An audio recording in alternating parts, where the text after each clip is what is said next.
20 minute 20 खबर में आपका स्वागत है। मैं हूं आपके साथ आरजू साईं। हम अगले 20 मिनट में आपको देश और दुनिया की 20 ऐसी खबरें बताने वाले हैं जो इस वक्त ना केवल सुर्खियों में हैं बल्कि दिलचस्प और अहम भी हैं। तो शुरू करते हैं 20 मिनट में 20 खबरों का सिलसिला।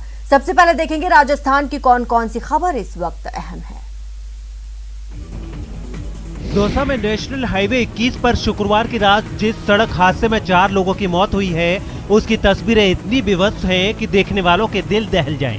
इस हादसे के बारे में बताया जा रहा है कि नेशनल हाईवे 21 पर गुर्जर सीमला गांव के पास शुक्रवार की रात एक ट्रक का टायर निकल गया था और उसका एक्सल भी टूट गया था। ट्रक के चालक और खलासी जब ट्रक का एक्सल ठीक करने की कोशिश कर रहे थे, ठीक उसी वक्त पीछे से तेज रफ्तार से आ रहा एक ट्रेलर इस ट्रक में आ घुसा। ये टक्कर इतनी जबरदस्त थी कि ट्रेलर के आगे का हिस्सा बुरी तरह से क्षतिग्रस्त हो गया और उसे चला रहे ड्राइवर और उसमें बैठे खलासी की मौत हो गई। इतना ही नहीं, उन दोनों ड्राइवर और खलासी की भी मौत हो गई जो खराब ट्रक की मरम्मत में लगे थे। बताया जा रहा है कि मरने वाले 4 लोगों में 2 भरतपुर के रहने वाले हैं जबकि 2 यूपी के हैं। उपकरणों की मदद से जो 4 व्यक्ति यानी दोनों ट्रकों के, ट्रक व ट्रेलर के चालक वह खलासी दो मौके पर ही खत्म हो गए। दिल दहला देने वाली ये तस्वीरें श्री गंगानगर के घमूड़वाली थाना इलाके की हैं। गुरुवार की देर रात इस कार को एक ट्रक ने टक्कर मार दी थी जिसमें कार के परखच्चे उड़ गए और इसमें बैठे 3 लोगों की मौत हो गई। बताया जा रहा है कि श्री गंगानगर के घूमड़वाली थाना इलाके के बींज वायला के पास LNP नहर पर एक तेज रफ्तार ट्रक ने इस कार को टक्कर मार दी और उसके बाद ट्रक चालक ट्रक लेकर मौके से फरार हो गया। ट्रक की टक्कर में कार के परखच्चे उड़ गए और उसमें बैठे 3 लोगों की मौके पर ही मौत हो गई। स्थानीय लोगों का कहना है कि कार के परखच्चे उड़ जाने की वजह से तीनों लोग कार के अंदर ही फंस गए थे, जिसे पुलिस की मदद से बड़ी मुश्किल से बाहर निकाला गया। हालांकि तब तक तीनों की मौत हो चुकी थी। कार में बैठे जिन 3 लोगों की मौत हुई है उनकी पहचान हो गई है और बताया जा रहा है कि इनमें से 2 48 LNP के पास के ही रहने वाले हैं। राजसमंद से सड़क हादसे की दिल दहला देने वाली तस्वीरें सामने आई हैं। इस हादसे में 3 लोग गंभीर रूप से जख्मी भी हुए हैं। बताया जा रहा है कि राजसमंद के नाथ द्वारा के पास हाईवे पर गुरुवार की रात लाइट बंद थी और एक ट्रेलर खड़ा था। इसी दौरान ये कार यहाँ से गुजर रही थी और सामने खड़े ट्रेलर में ये पीछे से जा घुसी। कार की रफ्तार भी तेज थी, लिहाजा ट्रेलर से टक्कर होते ही कार के परखच्चे उड़ गए और इसमें बैठे 3 लोग गंभीर रूप से जख्मी हो गए, जिन्हें बड़ी मुश्किल से कार से बाहर निकालकर अस्पताल भेजा गया। यहाँ के लोगों का कहना है कि नाथ द्वारा क्षेत्र में हाईवे प्रबंधन का काम देख रही सद्भाव टोल कंपनी की लापरवाही की वजह से लगातार ऐसे हादसे हो रहे हैं। यह हादसा भी लापरवाही का ही नतीजा है, क्योंकि जिस ट्रेलर से यह कार टकराई है वो पिछले 2-3 दिनों से यहीं खराब पड़ा है और ना तो इसे यहाँ से हटाया जा रहा है, ना ही इससे बचने के लिए कोई बैरिकेडिंग लगाई गई है। ये ट्रोला खड़ा है, इसके आगे ये 3-4 दिन से ट्रोला खराब पड़ा है और सद्भाव कंपनी की तरफ से ऐसा कुछ नहीं, रोड बना के छोड़ दी है, लाइटें तक जल नहीं रही है। वो यहाँ नहीं करें ला के इसको गाड़ी को अगर बाहर हटा देते आज एक्सीडेंट नहीं होता। क्या पता, इसकी स्थिति आज बहुत गंभीर है। जो इस रोड को देख रही है, मैनेजमेंट कर रही है। यहाँ 3 दिन से एक ट्रेलर खड़ा है नाथद्वारा मिराज मॉल के सामने ब्रिज के ऊपर और 3 दिन से ये ट्रेलर बंद पड़ा हुआ है। कंपनी ने सद्भाव ने कुछ सूद नहीं ली इसकी और उसकी वजह से आज ये हादसा हो गया है। दवा दुकान के बाहर ताबड़तोड़ लोहे के सरिये से वार करने वाली ये तस्वीरें झुंझुनू के मुकुंदगढ़ से आई हैं। बताया जा रहा है कि गुरुवार को मुकुंदगढ़ मंडी में रेलवे स्टेशन रोड पर बने हरगोविंद अग्रवाल के मेडिकल शॉप पर 2 लोग पहुंचे और दोनों ने लोहे के सरिये से दवा दुकान में तोड़फोड़ शुरू कर दी। दवा दुकान के सामने किसी ने इस वारदात की तस्वीरें रिकॉर्ड कर ली, जो तस्वीरें आप इस वक्त टीवी स्क्रीन पर देख रहे हैं। इस तोड़फोड़ को लेकर पीड़ित दुकानदार ने जो रिपोर्ट दर्ज कराई है उसके मुताबिक उनकी दुकान पर 2 लोगों ने हमला किया है। उसमें एक का नाम नरेश गुर्जर है। हरगोविंद अग्रवाल ने अपनी रिपोर्ट में ये भी कहा है कि नरेश गुर्जर ने उन पर और उनके भाई पर सरिया से वार करने की कोशिश की। हालांकि दुकान में बने काउंटर के नीचे छिप जाने की वजह से उनकी जान बच गई। पुलिस अब इनकी रिपोर्ट पर मामले की जाँच कर रही है। वैसे आपको बता दें कि 25 दिन पहले भी इसी दवा दुकान पर कैंपर गाड़ी घुसाकर तोड़फोड़ की गई थी।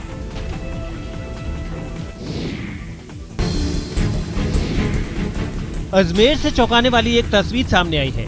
यहाँ के किशनगढ़ इलाके में एक राह चलती बुजुर्ग महिला की बाइक पर आए बदमाशों ने चेन छीन ली और फरार हो गए। खास बात यह है कि चेन झपटकर भागने वाली इस वारदात की तस्वीरें सीसीटीवी में भी रिकॉर्ड हुई हैं। इस वारदात को लेकर कहा जा रहा है कि ये किशनगढ़ इलाके की तस्वीरें हैं, जहां के सावतसर इलाके में एक सरकारी स्कूल के सामने एक बुजुर्ग महिला टहलने निकली थी। सीसीटीवी में पहले तो दोनों बदमाश इस महिला के आसपास चक्कर लगाते दिखते हैं और कुछ देर बाद जब उन्हें एहसास होता है कि मैदान खाली है तो फिर वो तेजी से आते हैं, महिला के गले से चेन झपटते हैं और उसे धक्का मारकर गिराने के बाद तेजी से फरार भी हो जाते हैं। इस वारदात की रिपोर्ट गांधीनगर थाने में दर्ज कराई गई है, जहां की पुलिस सीसीटीवी फुटेज के आधार पर बदमाशों की पहचान करने और उनकी गिरफ्तारी की कोशिश में लगी है।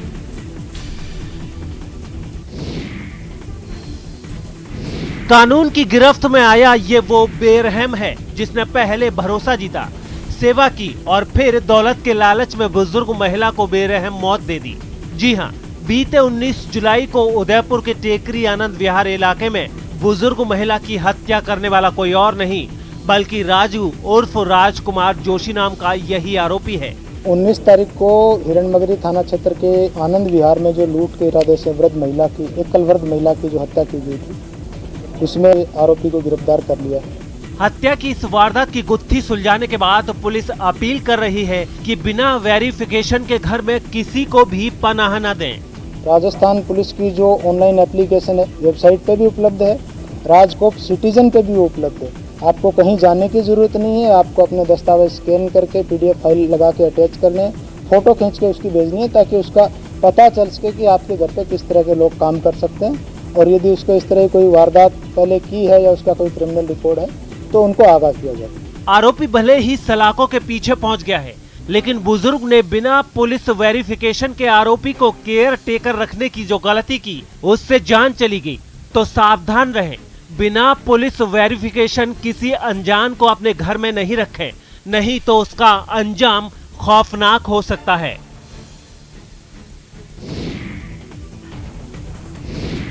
जोधपुर से हैरान कर देने वाला एक वीडियो सामने आया है जिसमें एक दुकान के बाहर दो सांड आपस में भिड़ गए। उनकी इस लड़ाई से वहां अफरा तफरी मच गई।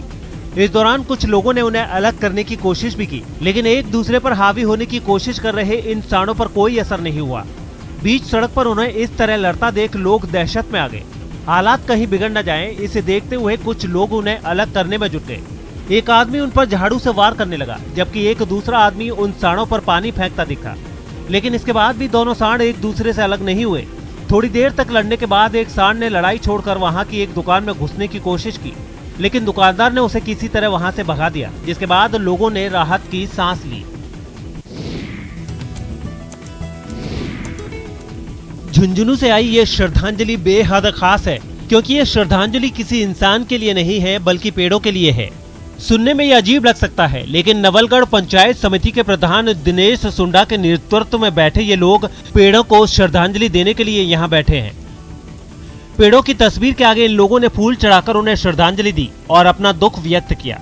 इन लोगों का कहना है कि गांधी पार्क में सौंदर्यीकरण के नाम पर नगर परिषद ने वहां लगे 40 से अधिक पेड़ों को रातों रात कटवा दिया और उन्हीं पेड़ों की याद और इस फैसले के विरोध में ये लोग उन्हें श्रद्धांजलि दे रहे हैं।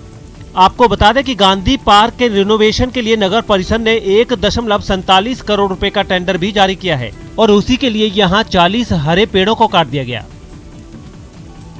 सैकड़ों साल से जो पेड़ लोगों का भला कर रहे थे, पक्षियों का भला कर रहे थे, ऐसे पेड़ों को निर्मम मत ये कहूंगा कि हत्या कर दी गई, इनकी बलि ले ली गई।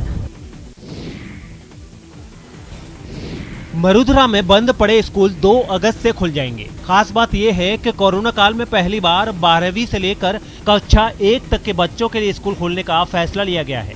गुरुवार को शिक्षा मंत्री गोविंद सिंह डोटासरा ने कैबिनेट की बैठक के बाद ट्वीट करके 2 अगस्त से स्कूल खोलने की घोषणा की है। इस ट्वीट में उन्होंने लिखा है कि स्कूल, कॉलेजों और यूनिवर्सिटीज में कक्षाएं शुरू की जा रही हैं। 2 अगस्त से स्कूल खुलेंगे, जबकि कोचिंग और कॉलेज खोलने की तारीख का ऐलान बाद में होगा।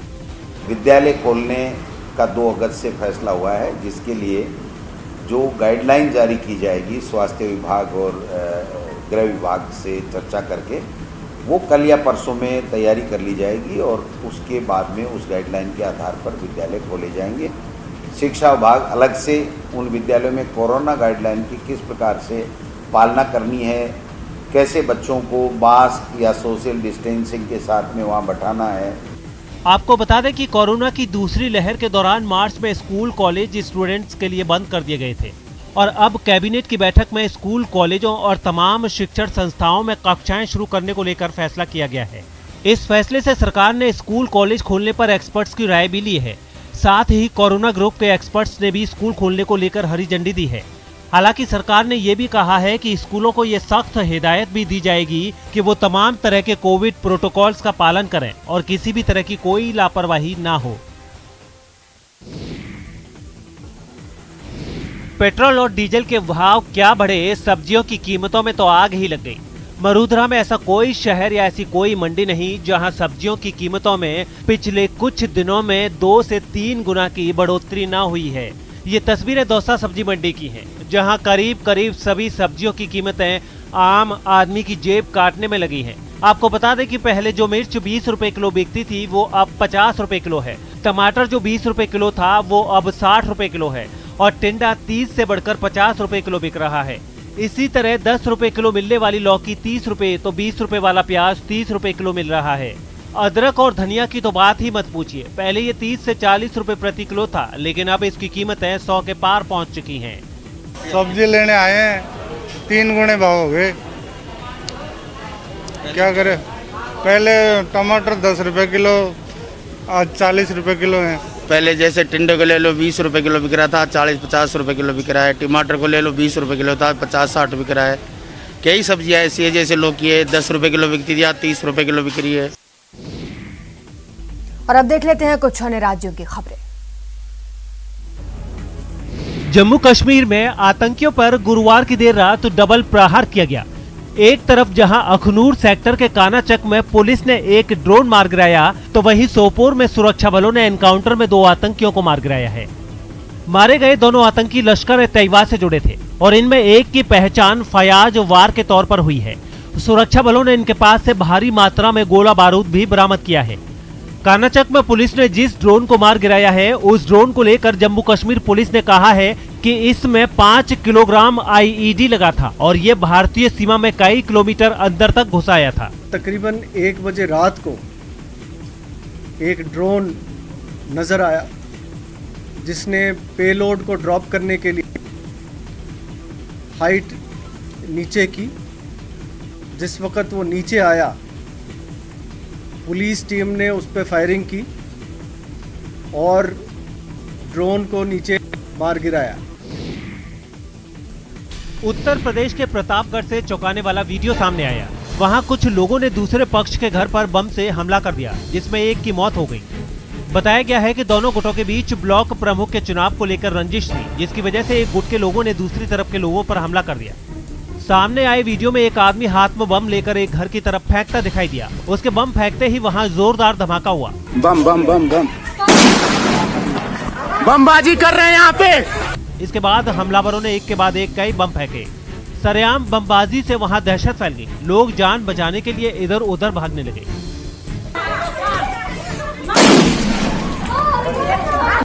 बमबाजी और फायरिंग की खबर मिलने के बाद पुलिस भी वहां पहुंची। तनाव बढ़ता देख बड़ी तादाद में पुलिस वालों को वहां तैनात कर दिया गया। बाद में वीडियो के आधार पर पुलिस ने आरोपियों पर हत्या और कई दूसरी धाराओं में मुकदमा दर्ज कर लिया।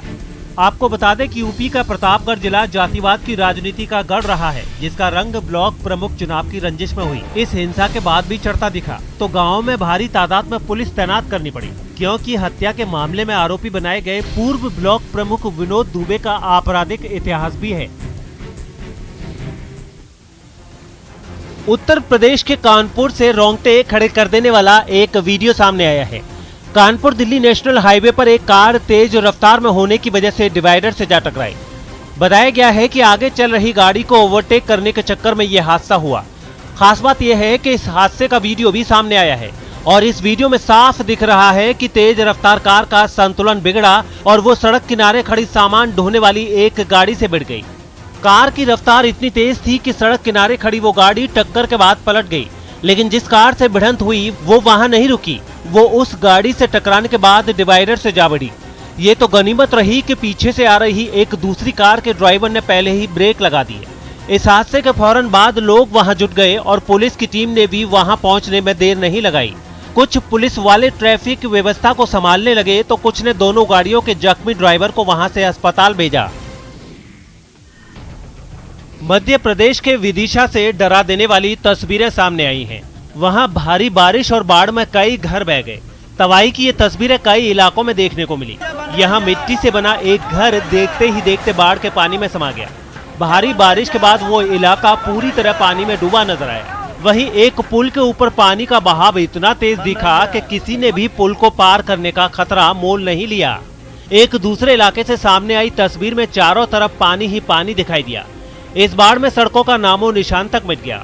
कई गाड़ियां भी पानी में डूब गई, लेकिन भारी तबाही मचाने के बावजूद बारिश ने रुकने का नाम नहीं लिया। आसमान से बरसती आफत के बीच कुछ लोग घुटने तक पानी में पैदल चलते दिखाई दिए। वहां कई झोपड़ियों की तो सिर्फ छतें ही नजर आ रही थी। उत्तराखंड के धारचूला से पहाड़ खिसकने वाला एक दिल दहला देने वाला वीडियो सामने आया है, जिससे वहां हड़कंप मच गया था। आपको बता दें कि पिछले कुछ दिनों से राज्य के कई इलाकों में भारी बारिश हो रही है और इसी वजह से वहां की पहाड़ियां कमजोर पड़ गई हैं। धारचूला में भी ऐसा ही हुआ। वहां से सामने आई तस्वीरों में पहाड़ का बड़ा हिस्सा टूटकर सड़क पर गिरता नजर आया।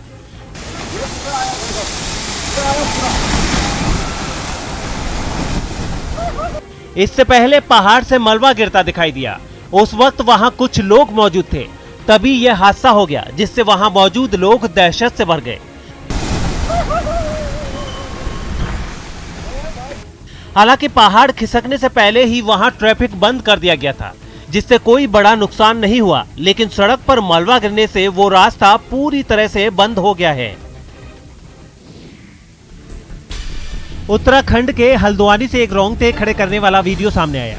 वहां एक मोटरसाइकिल सवार नाले के तेज बहाव में फंस गया। लगातार भारी बारिश की वजह से वो नाला उफान पर आ गया था और जैसे ही उस मोटरसाइकिल सवार ने नाले को पार करने की कोशिश की, वो बहाव के साथ नीचे चला गया।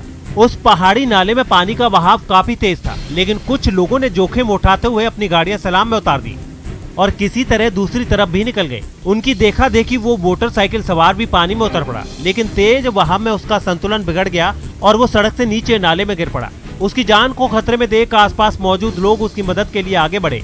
इन लोगों ने एक दूसरे का हाथ थामकर कतार बना ली और फिर एक रस्सी की मदद से उस आदमी को ऊपर खींच लिया। हालांकि इस हादसे के बावजूद कई लोग अपनी जान खतरे में डालकर वहां से गुजरते दिखाई दिए। नक्सलियों के खिलाफ सीआरपीएफ और छत्तीसगढ़ पुलिस का दंतेवाड़ा में ऑपरेशन मॉनसून जारी है। दरअसल हर साल मॉनसून में 4 महीनों तक सुरक्षा बल का सर्चिंग ऑपरेशन बंद रहता है, जिसका फायदा नक्सली उठाते हैं और गांवों के नौजवानों को जबरदस्ती अपने संगठन में शामिल कर लेते हैं। लेकिन इस बार सुरक्षा बलों के जवानों ने ठान ली है कि नक्सलियों का विस्तार नहीं होने देंगे। इसलिए वो दंडोकारण्य के जंगलों में ऐसे तैनात दिखे कि नक्सलियों को गांवों की तरफ बढ़ने से पहले 10 बार सोचना पड़े। अपनी जान को दांव पर लगाकर जवान नदी के गहरे पानी और घने जंगल में मुस्तैद हैं। पुलिस लगातार ऑपरेशन चला रही है, जिससे कि ग्रामीणों में सुरक्षा भाव आ रहा है। नक्सलियों के खिलाफ चलाए जा रहे इस ऑपरेशन के तहत जवानों की एक टुकड़ी 3 दिन तक जंगल में रहने के बाद कैंप में वापस तब आती है जब दूसरी टुकड़ी जंगल में पहुंच जाती है। लेकिन उससे पहले वहां रहने के लिए इन जवानों को हर तरह के हालात से लड़ने की ट्रेनिंग भी दी जाती है। 20 मिनट 20 खबर में अब देखते हैं अंतर्राष्ट्रीय जगत की कुछ अहम खबरें। अच्छा, हाँ जी, आप बताएं, आपको लाहौर में आके कैसा लगा? लाहौर कैसा लगा आपको?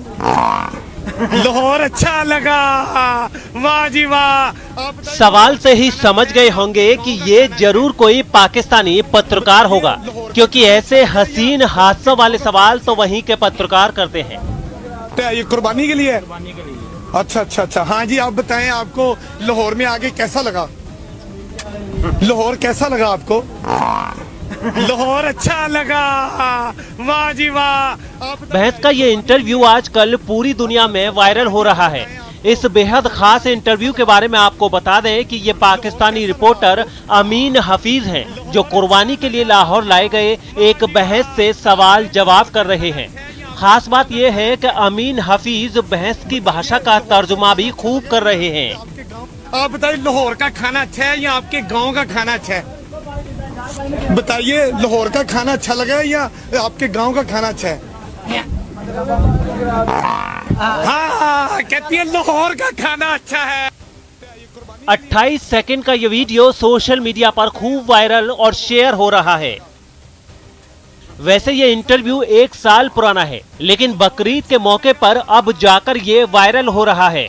खास बात यह है कि इस इंटरव्यू के बाद अमीन हफीज पाकिस्तान का नया चांद नवाब कहा जा रहा है, क्योंकि भैंस से पहले अमीन हफीज 2018 में गधों का भी इंटरव्यू ले चुके हैं।